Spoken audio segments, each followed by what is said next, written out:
Udah sih, kata aku mah kalau anak sama pak suami lapar tengah malam bikin ini aja. Aku tuh langsung lahap, bikinnya juga nggak nyampe 5 menit. Bonusnya dipuji-puji sama pak suami.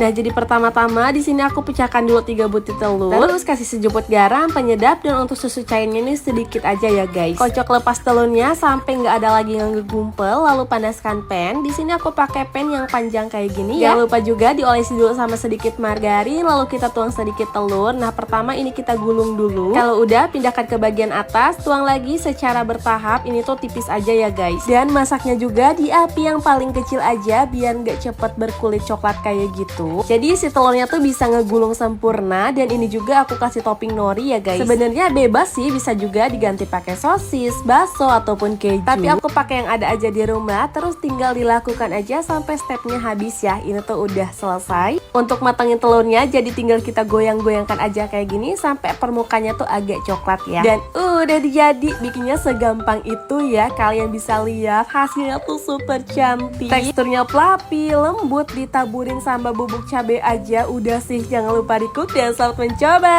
Perkara nyuguhin menu satu ini ke ibu-ibu arisan, malah pada sampai nggak mau geser tempat duduk karena katanya ini menu favoritnya pas waktu zaman kecil. Padahal ini tuh cuma dari singkong yang dikasih gula merah dan sedikit garam, lalu kita kukus sampai mateng. Sembari nunggu mateng, aku mau masak santan dengan gula pasir sampai mendidih. Setelah itu tinggal kita kentalkan dengan larutan tepung maizena. Nah, kalau singkongnya udah mateng, tinggal kita aduk aja selagi panas biar gulanya tuh tercampur merata ya. Kalau untuk minumannya biar nggak cuma seger tapi sehat juga. Jadi di sini aku mau potongin dulu 1 buah nanas. Setelah itu mau aku rendam dengan air dan sedikit garam biar nanti tuh nggak gatal di mulut. Nah, ini nih yang bikin beda karena nanasnya tuh mau aku campur dengan larutan kunyit. Jadi aku pakai desaku kunyit bubuk yang aku larutkan dengan air mendidih ya. Aduk dulu sampai rata lalu kita tunggu sampai dingin. Baru deh kita masukin ke blender bersama nanas dan juga es batu. Udah deh, tinggal kita blender aja sampai bener-bener halus dan kecampur rata. Ini tuh tanpa tambahan gula lagi ya guys. Jadi beneran seger banget dimakan pas siang-siang kayak gini sama serau singkong. Jadi bikin ibu-ibu arisan gak mau pada pulang. Jangan lupa di-cook dan selamat mencoba.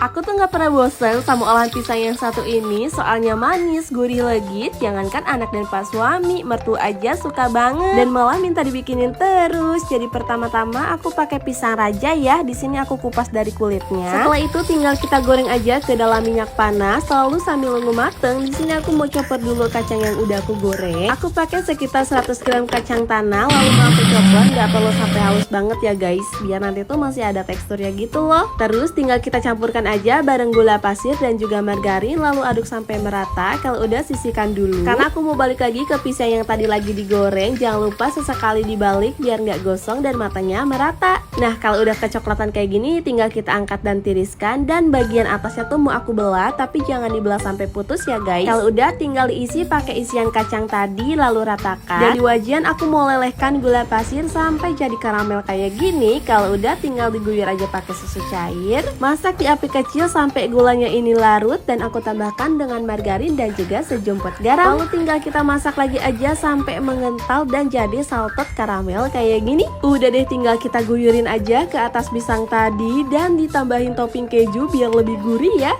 Asli sih perpaduan kacang sama margarin terus campur pisang. Diguyur pakai salted karamel dan keju, manis, gurih, legit. Serius deh, kalian wajib banget cobain di rumah dan selamat mencoba.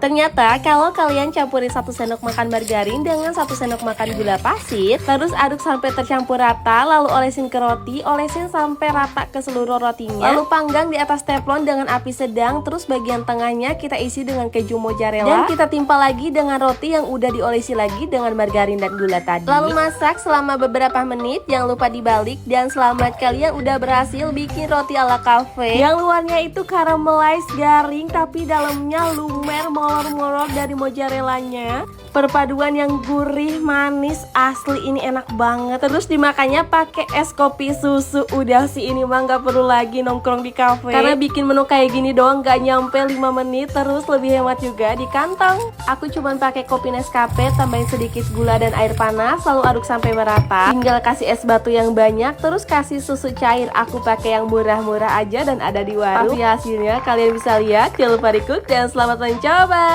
Kurasa nih ya, cemilan apa apapun, kalau bahan dasarnya dari aci tuh nggak pernah ngebosenin deh. Meskipun ini resep tuh udah aku recook ratusan kali, tapi tetap pengen lagi dan lagi. Nah, jadi pertama-tama siapkan kerupuk campur kayak gini, lalu kita haluskan. Terus tinggal kita campurin aja dengan tepung tapioka, gula, garam, penyedap, dan juga lada bubuk. Tambahkan air, aduk merata, dan tinggal kita masukin aja ke dalam wadah yang tahan panas, lalu kita kukus sekitar 30 menit atau sampai mateng. Oh iya, biar nggak lengket jangan lupa ya si wadahnya tuh diolesin dulu pakai minyak. Cuman ini tuh aku kelupaan guys. Jadi biar nggak nempel, jadi mau aku lumuri aja dengan tepung tapioka, lalu kita potong beberapa bagian. Setelah itu mau aku potong lagi jadi ukuran yang lebih kecil-kecil atau bisa disesuaikan dengan selera masing-masing. Dan lanjut tinggal kita goreng aja ke dalam minyak yang udah panas, pakai api sedang aja ya. Kalau luarnya udah keriting kayak gini, tinggal kita angkat dan tiriskan deh. Makan cipuk tuh nggak afdol deh kalau nggak pakai sambal rujak. Dan menurut aku resep sambal rujak ini nih yang paling best, padahal cuma pakai garam, cabai, gula merah, dan juga air asam jawa. Tapi beneran deh, ini tuh enak banget. Dicocol pakai cipuk yang luarnya garing tapi dalamnya tuh kenyal. Jadi perpaduan gurih, manis, asam, pedes, nyatu banget. Kalian wajib banget recook dan selamat mencoba.